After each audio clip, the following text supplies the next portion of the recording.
Alors, on va prendre l'exemple d'une simulation d'un combat. Alors, pour qu'il y ait combat, il faut qu'il y ait une charge. Donc, la figurine, admettons que la figurine, le loup, charge le garde triadique. À partir de ce moment-là, il y a un combat. Les deux joueurs vont choisir parmi leurs cartes de combat, sachant que comme le loup, lui, vient de charger, obligatoirement, il est obligé de jouer une carte d'attaque, soit attaque rapide, soit attaque normale, soit attaque brutale. Il ne peut pas jouer la carte inactif et parade puisqu'il charge. En revanche, le garde triadique, lui, a le droit de choisir parmi les 5 cartes, aussi bien une carte d'attaque, soit la carte de parade, soit la carte inactif. Admettons, donc comme je vous l'expliquais, les deux joueurs doivent choisir leur carte face cachée. Voici une petite simulation. Hop, les deux joueurs révèlent leur carte. Le loup a choisi l'attaque rapide et le garde triadique l'attaque normale. Donc là, on se trouve dans une configuration où les deux joueurs ont choisi une carte d'attaque. Il va falloir déterminer quel joueur va avoir l'initiative au combat. Pour ça, on va faire un jet de réflexe en opposition. On va utiliser ici la compétence réflexe, la capacité réflexe. Le loup a choisi une carte d'attaque rapide. Puisqu'il a choisi une carte d'attaque rapide, il a un dé de bonus au réflexe. Ici, réflexe, un dé bonus. Donc, il jette 3 dés. Le garde triadique, lui, a fait une carte d'attaque normale. Aucun dé particulier de bonus ou de malus pour le réflexe. Il jette donc 2 dés. Le loup choisit le meilleur dé. Il a fait 1, 6 et 4. Il choisit donc 6 et 4, ça fait 10. Plus 3, 13. Donc il a 13 au réflexe. Et le garde triadique a fait 4. 4 plus 3, 7. 13, 7. C'est donc le loup qui a l'initiative pour ce combat. Ensuite, on regarde une chose.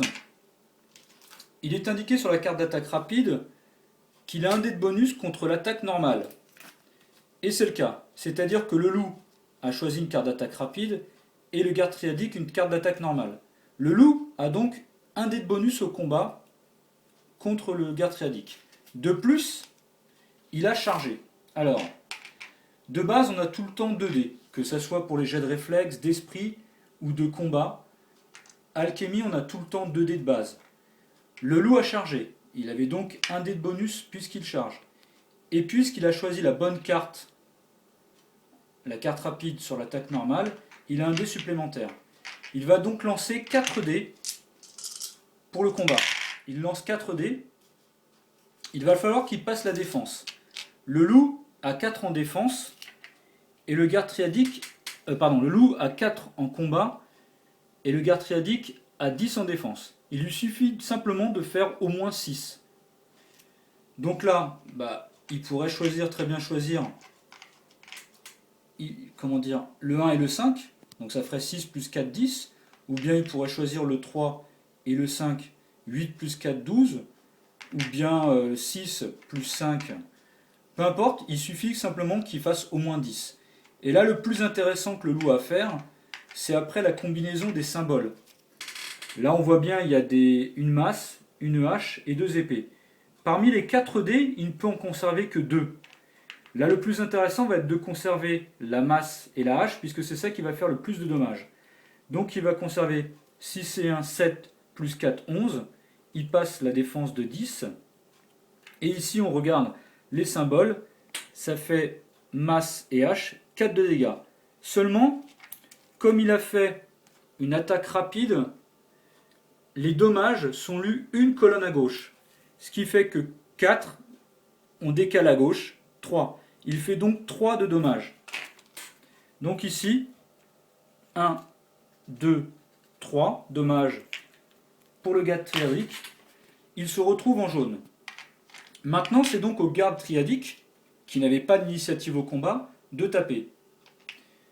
On reprend. Ici, l'attaque normale, c'est simplement un dé de bonus contre l'attaque brutale. Ce qui n'est pas le cas, puisque le loup a choisi une carte d'attaque rapide.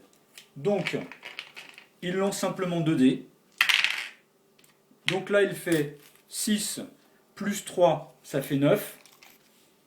Mais la défense du loup est de 10. Il ne passe donc pas la défense du loup.